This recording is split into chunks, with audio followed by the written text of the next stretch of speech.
What's up, guys? This is Trevor Daw with Daw Properties. Today I just want to talk to you a little bit about how much it costs to get a shower or tub space done, okay? So obviously you have a few different options when you're trying to replace your wet space area. The first one is to do something that's fiberglass, right? Fiberglass itself, it's a pretty weak substance. It's very thin. It's porous, so it stains quite easily. It's not waterproof. As I said, it's porous. That means that also water tends to get behind it. Usually caulking or whatever is used to keep it in place isn't always enough to keep it from having issues behind it. I don't know if you know much about it, but typically fiberglass will come out from the wall a bit and go downward, right? So it leaves this empty space between the wall and the fiberglass. Now the fiberglass itself, clearly water isn't going to go straight through it, but when the caulking has issues, fiberglass units tend to not go all the way to the ceiling, so the top of it is always a weak spot, right? The caulking at the top. So what happens is you're taking a shower, it's super hot, the moisture goes up into the air, hits the ceiling, rolls down to the side, and then sits on the caulking. Eventually that caulking is going to erode, right? It's not going to be able to last there forever. Then water's going to get inside behind the fiberglass unit. Now that's why you see a lot of mold in fiberglass units. That's because, as I said, the moisture's getting in behind it. It's usually a caulking issue. And that's just if the caulking was good to start with. If you're not getting a very good builder, or if the person you hire, the handyman or whatever, isn't really great, there might be a hole in there to start with, and then you'll see that mold much quicker. Another thing about fiberglass is it can break pretty decently easy. It chips, it loses its grip on the bottom quite fast. Overall though, the good thing about fiberglass is it is the cheapest option. You can also tend to purchase them from Lowe's or Home Depot if you have a standard sized bathroom. And then you can get a handyman to finish the rest of it for you. Also, it's pretty easy to put in terms of it only being one or two or three pieces that you just sort of set together, right? So it's very easy to assemble. So that being said, it takes about 3 to 5 days for an install. If you get a handyman or someone, it might take longer depending on how good they are, how busy they are. But fiberglass, it's going to sit you around $5,500 to $7,500 typically to get a fiberglass unit put in there, okay? So the next thing I'll talk about here is tile. I know you probably don't know much about tile. You've probably seen a lot of it, but don't know a whole lot about it. So tile is beautiful if it's done properly by a great builder or a great remodeler who knows what they're doing, right? With the grout, getting that thin mud set tile or something along those lines in order to make it look real nice, stack it up for you, create a great design. So obviously it can look really good depending on what type of tile you get and the person.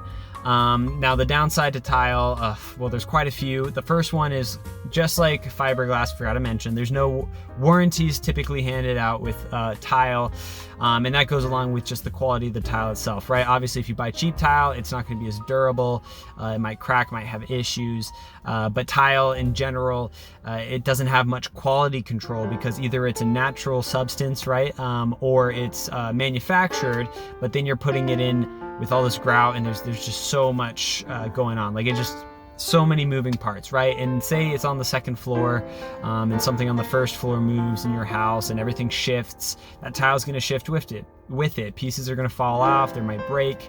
Another thing about the tile is there's so much grout, and you have to reseal grout. Most people don't know this, but there's typically over 270 linear feet of grout in a tile wet space, and you're supposed to reseal it every 6 months to a year in order to make sure that the water isn't going to get through. So going back to the water getting through, tile is still porous, it still stains, it can be really hard to clean, especially when it gets older and it loses its gel coating, right? And then of course all that grout, it just leaves tons of opportunities for mold to get in. Typically I see the worst mold in tile units.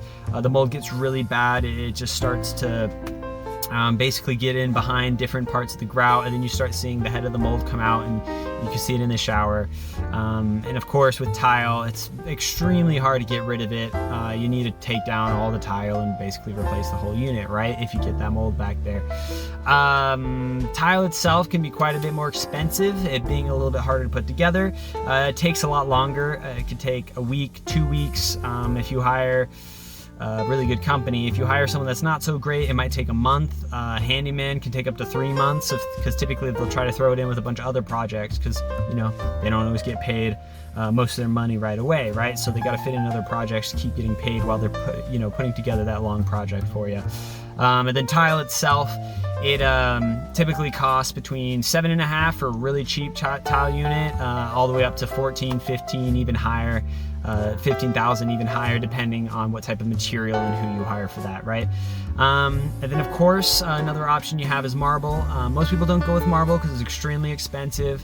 I mean, you're looking up 25,000 plus for a marble wet space. It does look extremely beautiful though, and typically the people who can afford marble are also going to afford someone to maintain it, right? Because it is also one of those things, just like the tile, it needs a lot of maintenance. It is bigger pieces than the tile typically, so the grout lines, there's not as many. They still do need to be cleaned and reapplied, the sealant on it. But the marble itself is porous, so it can get stained, things like that. So once more, marble looks really beautiful, but the downside to it is it's very similar to tile, in fact, in the fact that it's a natural material and you have all those issues with that. Marble is also very heavy, so if you have it on the second floor, it can lead to other issues there. And in general, marble is, as I said, beautiful but expensive. So most people aren't really looking to do a marble unit. Now obviously you can do acrylic. There's two different types of acrylic. There's reground acrylic and then there's pure acrylic. Reground acrylic is very popular. Tons of companies do reground acrylic. Downside about reground acrylic is it basically gives you the fancy name of acrylic without it having any of the advantages, okay? So it's very similar to fiberglass actually.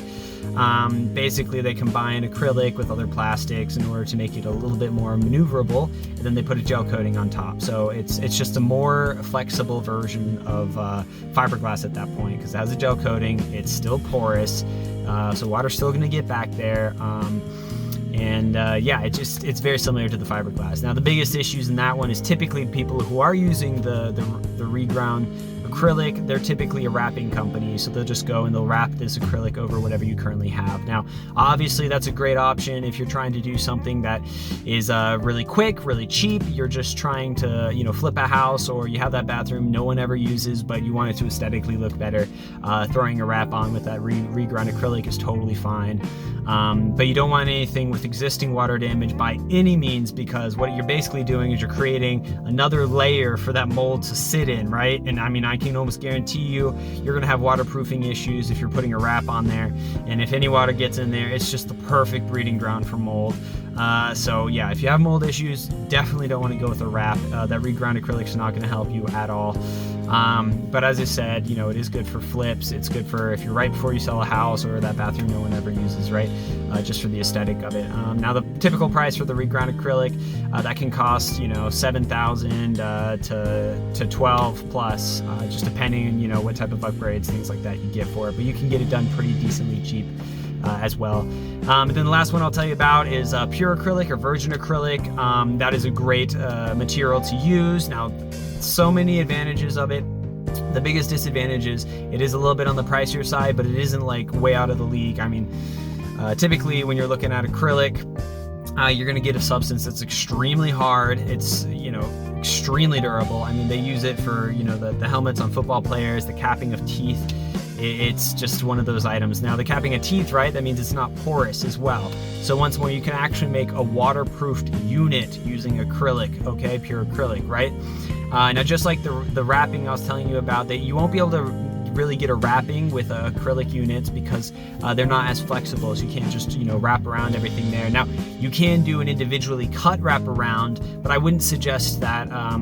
Acrylic, it's still better if you, most anything, it's better if you take out whatever's existing and then you put it in, redo the walls and then put that acrylic right on there. If you put acrylic just over something, you put it over tile, something like that, the acrylic itself is waterproof, but depending on what the company is using in order to seal the corners, you just got to be careful. The caulking might not be perfectly waterproof, so you got to make sure that's a thing. Then also you want those walls, the acrylic walls, to be going all the way up to the ceiling, or at least very high up, to eliminate that top caulking. Once more, depends on what the company's using for the caulking, but yeah, if it's going over any tile or any existing material in the back, you got to make sure it's waterproof. Otherwise it's gonna leave those those grout lines from the tile, for example. The water can get in there and then mold's gonna explode there. So as long as it's a completely waterproofed unit, the acrylic itself is completely waterproof, extremely durable, and extremely easy to clean. Okay, that's like one of the big reasons people use it. Football players hitting their heads against each other, getting grass all over it, they just wipe it with their sweat towel and it looks clean right after, right? Same thing for these things, super easy to clean. But something to note, you can't use a lot of the toxic materials like bleach, things like that are not actually good to clean acrylic, because it actually will break it down and it will lose some of its durability. But since it's so easy to clean, just use water, a little bit of white vinegar, mix it up, and then you just can wipe anything off like that. So yeah, that's what the pure acrylic's like.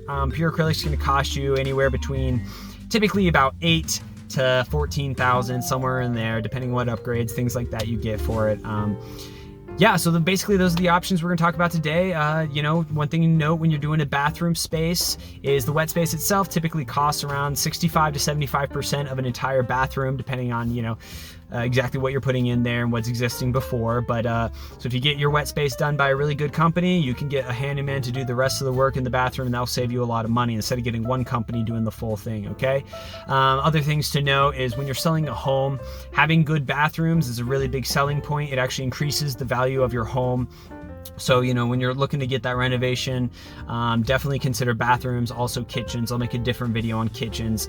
Yeah, hopefully this video is helpful for you. Hopefully you know exactly what you want to upgrade in your house when you get ready to sell it, or what to look for when you're buying a house, right? Once more, this is Trevor with Daw Properties. If you're looking to buy or sell any sort of real estate, or if you just have any questions in general about real estate out here in Atlanta, Georgia, just give me a call, give me a text, leave a comment below, and I'll get back to you. So also, if you have any questions about remodeling stuff, I can also help you there. So hope you have a great day, and I'll talk to you later.